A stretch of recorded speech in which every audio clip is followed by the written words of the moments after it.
अस्सलाम वालेकुम, welcome to my channel. उम्मीद है कि आप सब ठीक होंगे। आज हम बहुत ही खूबसूरत और सिंपल नेक डिज़ाइन बना रहे हैं। आप इस नेक डिज़ाइन को अक्सर ही बुटीक स्टाइल की शर्ट्स और कुर्ते पर स्टिच हुआ देखते हैं। तो आज हम इस वीडियो में उस तमाम टिप्स एंड ट्रिक्स को शेयर करेंगे जो प्रोफेशनल टेलर्स अपने स्टिचिंग के दौरान यूज़ करते हैं। तो बिना टाइम वेस्ट के वीडियो को शुरू कर लेते हैं। शर्ट के दोनों पीसेस ले लिए मैंने, फ्रंट पैनल और बैक पैनल। यहाँ पे तीरे को हमने 1 इंच तक बढ़ा के रख लिया है। जो इसका शोल्डर है वो हमने 9 इंच तक रेडी रखना है। इसकी चेस्ट से फिटिंग जो है वो हमारी 22 इंच है। अभी इसी मेजरमेंट के अकॉर्डिंग हम नेक डिज़ाइन बनाएंगे। अगर आपकी शर्ट की भी सेम मेजरमेंट है तो आप अपने नेक डिज़ाइन की भी सेम मेजरमेंट रखिएगा, ठीक है।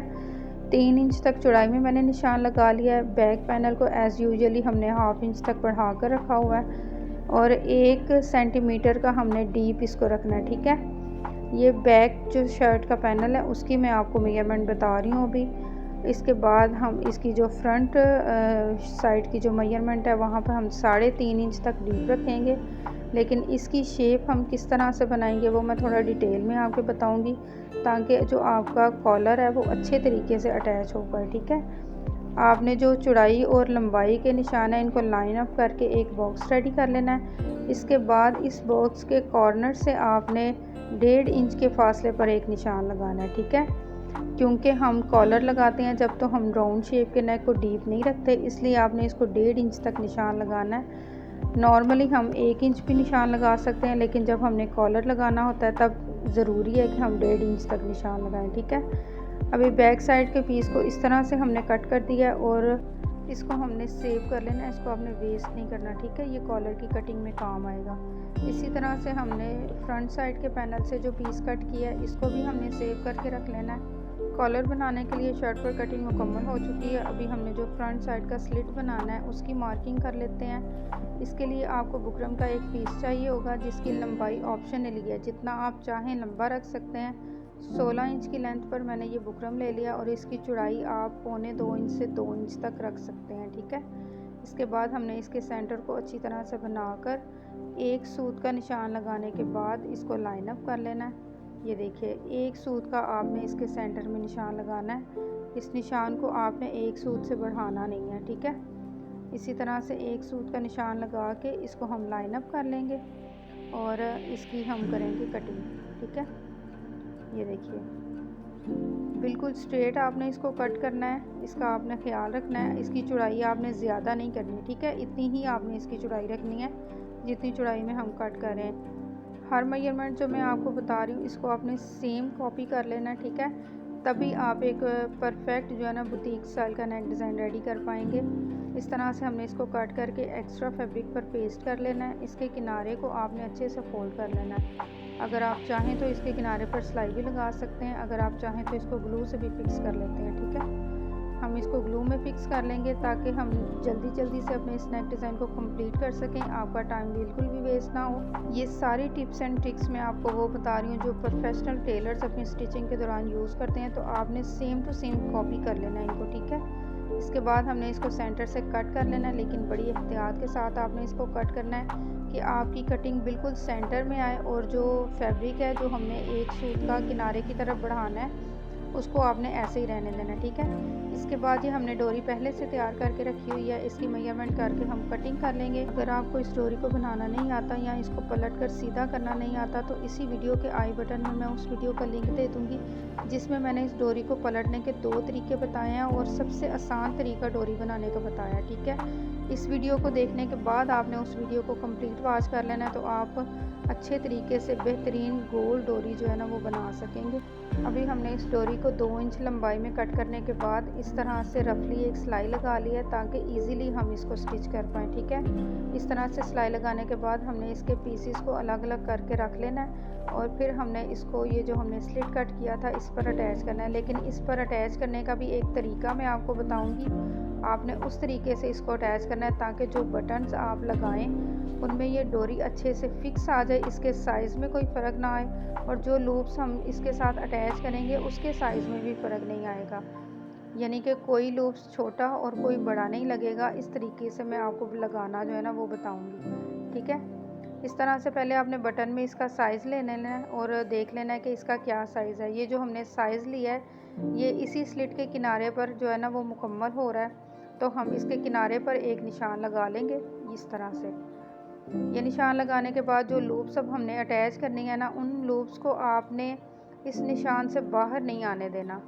इसके बाद जितने फासले पर हमने लूप्स लगानी है आपने उतना निशान लगा लेना है। 2 सेंटीमीटर के फासले पर हम इस लूप्स को अटैच करेंगे। तो मैं सारे निशान जो है ना वो 2 सेंटीमीटर के फासले पर लगा रही हूँ। इस तरह से आपने भी लूप्स को अटैच करते वक्त ये मार्किंग ज़रूर कर लेनी है, तभी प्रोफेशनल तरीके से जो लूप्स है ना वो आप अटैच कर पाएंगे। वरना कोई लूप्स आप बड़ी लगा देंगे, कोई छोटी लगा देंगे तो वो देखने में बिल्कुल भी खूबसूरत नहीं लगेगी। ठीक है, सेम आपने इसी तरह से कॉपी कर लेना है। इसके बाद जो हमने मार्किंग की है इसी मार्किंग के ऊपर आपने रख के लूप्स को सिलाई लगा लेनी है, रफली सिलाई लगानी है। इस बात का आपने ख्याल रखना है कि जो किनारे पर हमने निशान लगाया हुआ है ना, आपने उस निशान के बराबर हर लूप्स को रखना है। ठीक है, इस तरह से जो एक्स्ट्रा लूप्स होंगी वो हमारे दूसरे किनारे की तरफ निकल जाएंगी, उनको हम बाद में कटिंग में बराबर कर लेंगे। स्टिचिंग करने के इतने आसान तरीके आपको इसी चैनल पर देखने के लिए मिलेंगे। ठीक है, अभी हमने इसको लगाने के बाद जो एक्स्ट्रा है उनको हमने कट कर देना इस तरह से। ठीक है, इसको कटिंग करने के बाद अब ये हमारा बिल्कुल स्लिट रेडी है। इसको हम शर्ट के साथ अटैच करेंगे तो ये सारी जो लूप्स हैं वो हमारी गुम सिलाई में आ जाएंगी। इसको हम किस तरह से अटैच करेंगे ये भी एक ट्रिक है, इसको भी आपने देखना, मिस नहीं करना। सबसे पहले आपने शर्ट के सेंटर को हाईलाइट कर देना। ठीक है, इस तरह से, ताकि जब आप इस स्लिट को अटैच करें तो आपका जो स्लिट है बिल्कुल सेंटर में आए। इसके बाद इस तरह से रखने के बाद आपने पहले ये देख लेना है कि हमें स्लिट कितना लेंथी चाहिए हमारी शर्ट के मुताबिक। अगर ये परफेक्ट नहीं है, थोड़ा लेंथी है, तो हमने इसको थोड़ा कट कर लेना है। मुझे भी ये थोड़ा लेंथी लग रहा है इसलिए हम इसको 1 इंच तक कट कर लेंगे। इसके बाद हम इसको अटैच करेंगे। ठीक है, इस तरह से।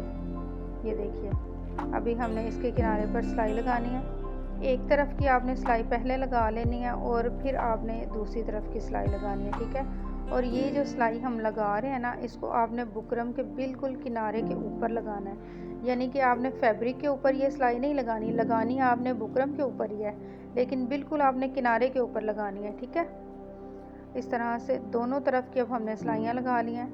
आप देख सकते हैं कि हमें स्लिट को अटैच करने में कोई प्रॉब्लम नहीं आ रही। इसका सेंटर भी अच्छे से मेंटेन हो गया है, इसकी लूप्स भी अच्छे से अटैच हो चुकी हैं। ठीक है, ये सिलाई लगाने के बाद अब हमने सेंटर से इसको कट कर लेना है और ये कटिंग भी बड़ी एहतियात के साथ आपने करनी है। ठीक है, अगर आपका किनारा ज़रा सा भी कट हो गया तो आपका नेक डिज़ाइन बिल्कुल ख़राब हो जाएगा।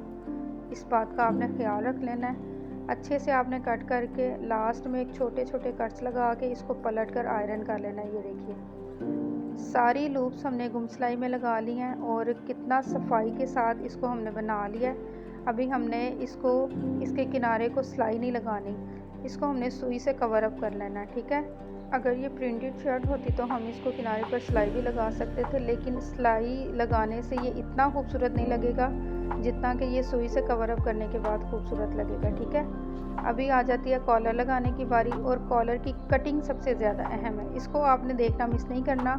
कॉलर की कटिंग अगर आप सीख जाएंगे तो आप कॉलर को अटैच करना भी सीख जाएंगे। जितना हमने बैक साइड से शर्ट की चौड़ाई रखी थी ना, उतनी चौड़ाई में आपको एक बॉक्स रेडी कर लेना है। यानी कि हमने 3 इंच की चौड़ाई रखी थी तो हमने 3 इंच की लंबाई और चौड़ाई में इस बॉक्स को रेडी कर लिया। ठीक है, इसके बाद हमने जो बैक शर्ट से पीस निकाला था उसको हमने अटैच करना है इसके साथ, और जो हमने शर्ट के फ्रंट पैनल से पीस निकाला था उसको आपने इस तरह से रखना है कि जो इसका सेंटर है ना उसको आपने किनारे की तरफ रखना है, यानी कि फोल्डिंग वाली साइड आपने किनारे की तरफ रखनी है।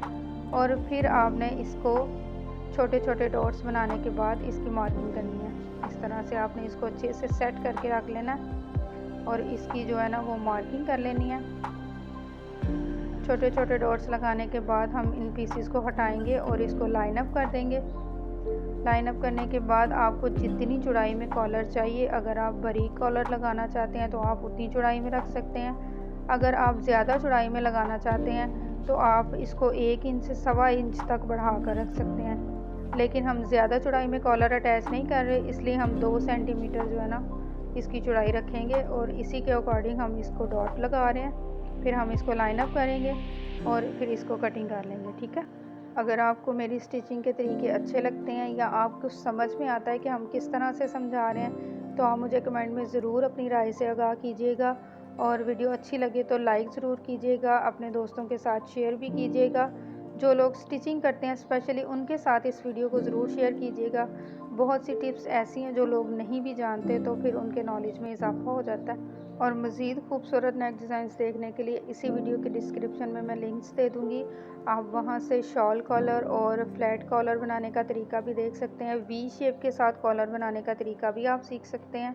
अभी कॉलर को कटिंग करने के बाद हमने इसको एक्स्ट्रा फैब्रिक पर पेस्ट कर लिया। किनारे की तरफ हमने थोड़ा सा फैब्रिक छोड़ने के बाद इसकी कटिंग की है, ठीक है। इस तरह से आपने दोनों किनारे की तरफ थोड़ा थोड़ा फैब्रिक छोड़ देना, जो कि हमारा सिलाई में कवर अप होगा। इस तरह से आपने इसकी कटिंग कर लेनी है। ये एक पीस है, अभी हमें एक पीस और चाहिए, तो हमने इसको पलट कर दूसरी तरफ रखना है और दूसरा पीस भी कट कर लेना है। अगर आपके पास भी फैब्रिक कम हो तो आप इसी तरह से एक फैब्रिक में से इसको डबल करके निकाल सकते हैं। जिस तरह से आपने अभी देखा कि हमारे पास भी फैब्रिक कम था, तो हमने इसको सेंटर में रखने के बाद दो पीसेस निकाल लिए हैं, ठीक है। अभी हमने इसके किनारे को ग्लू से अच्छी तरह से फोल्ड कर लेना है। अच्छा, ये एक प्लेन फैब्रिक है, इसलिए हम इसके किनारे पर सिलाई नहीं लगा रहे, इसको आपने ग्लू से ही फिक्स करना है, ठीक है। ग्लू से फिक्स करेंगे तो जो इसकी कॉलर है इसमें बड़ी नीटनेस आएगी। सिलाई लगाएंगे तो सिलाई को रिमूव करने के बाद भी उसके जो निशान है वो बाकी रह जाते हैं, ठीक है। इस तरह से अब हमने दूसरे फैब्रिक पर रखने के बाद इसके फ्रंट वाले किनारे पर सिलाई लगा लेनी है। अच्छा, अभी इसी वीडियो के लास्ट में मैं एक ज़बरदस्त टिप्स आपको बताने वाली हूँ, जो आपको बहुत कम लोग बताते हैं, ठीक है। तो आपने वीडियो को अभी स्किप नहीं करना, आपने इसको एंड तक देख लेना है, ताकि आप हर चीज़ जो है ना उसको आप समझ सकें, ठीक है। फ्रंट किनारे पर हमने सिलाई लगा लिया, इसके सेंटर में हमने छोटे छोटे कट्स लगा के फैब्रिक को कट कर देना है, ताकि जब हम इसको पलट कर सीधा करें तो इसमें कोई चुनट बाकी ना रहे।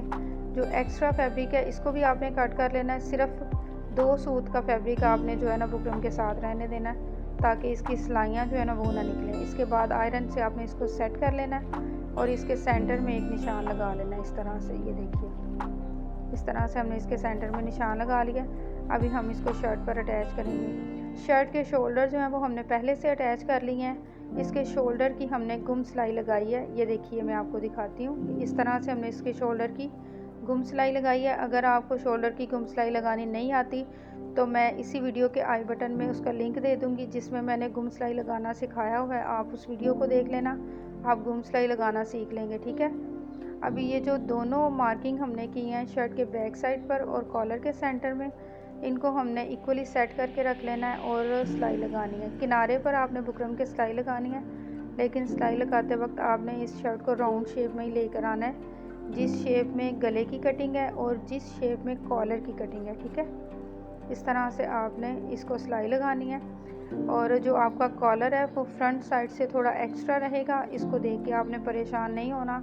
इसको कैसे कवर अप करना है वो भी मैं आपको इसी वीडियो में बताने वाली हूँ, ठीक है। दूसरी तरफ की सिलाई भी बिल्कुल इसी तरह से हमने लगा लेनी है जिस तरह से हमने पहले लगाई है।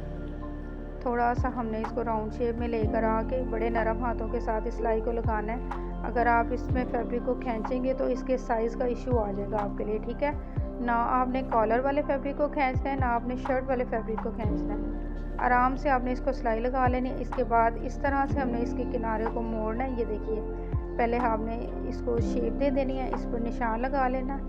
इसके बाद इस तरह से हमने फैब्रिक को रखने के बाद इसको सिलाई लगानी है, ठीक है। तो ये सिलाई हमारी गुम सिलाई लग जाएगी। अभी जो इस सिलाई को लगाने के बाद एक्स्ट्रा फैब्रिक होगा इसको हमने कट कर देना है और इसके किनारे को इस तरह से फोल्ड करने के बाद हमने पलट लेना है, ठीक है। ये देखिए कितना सफाई से हमने इसके कॉर्नर को बना लिया है। सेम इसी तरीके से हमने दूसरे कॉर्नर को भी बना लेना है। ये देखिए, इस तरह से आपने सिलाई लगानी है और जो एक्स्ट्रा फैब्रिक है इसको कटिंग करके पलट लेना है। और जो इसकी बैक साइड है इसको आपने सुई से कवर अप करना है। जिस तरह हमने स्लिट के बैक साइड को सुई से कवर अप किया था, इसी तरह हमने कॉलर के बैक साइड को भी सुई से ही कवर अप करना है। यहाँ पे आपने सिलाई बिल्कुल भी नहीं लगानी, ठीक है, क्योंकि इसकी सिलाई भी लगाना काफ़ी मुश्किल होगा और वो बिल्कुल भी खूबसूरत नहीं लगेगी। अगर आप इसको सुई से कवर करेंगे तो ये बड़ा ही खूबसूरत लगेगा। इसके बाद जो लास्ट में हमारी एक टिप रह गई थी वो ये है कि जो हमने लूप्स लगाई थी ना, उसके नीचे हमने एक फैब्रिक पट्टी लगानी है, ताकि जो लूप्स के अंदर होल्स हैं ना वो कवर अप हो जाएंगे, ठीक है। इस पट्टी को बनाने के लिए आपने 1 इंच का बुकरम ले लेना है। इसको आपने एक्स्ट्रा फैब्रिक पर पेस्ट करने के बाद इस तरह से इसके किनारे को बना लेना है। ये देखिए, इस तरह से हमने इसके किनारे को बना लिया है। सिंपल तरीके से मैं आपको बता रही हूँ। अभी हमने इसको जहाँ तक हमारे नेक की लेंथ होगी यानी कि 8 इंच तक रखने हैं आपने इसकी लंबाई गले की। और ये जो हमने स्लिट रेडी किया इसको आपने बिल्कुल लूप्स के साइज़ में इसको लगाना है, ठीक है। ये देखिए जो लूप्स का किनारा है वहाँ तक ये पट्टी जो है ना वो आ रही है। यहाँ तक रखने के बाद आपने इसको सिलाई लगा लेनी है इस तरह से, ठीक है। अच्छा, अभी इस पट्टी की बैक साइड को भी हमने बिल्कुल ऐसे ही नहीं छोड़ देना, इसके किनारे की तरफ भी हमने इसको थोड़ा सा फोल्ड करने के बाद सुई से कवर कर लेना है, ठीक है। इसके बाद हमारा नेक डिज़ाइन बिल्कुल रेडी है। वीडियो अच्छी लगे तो लाइक कीजिए, शेयर कीजिए अपने दोस्तों के साथ। आज के लिए इतना ही, मिलते हैं नेक्स्ट वीडियो में एक नए नेक डिज़ाइन के साथ। तब तक के लिए अपनी दुआ में याद रखिएगा। अल्लाह हाफिज़।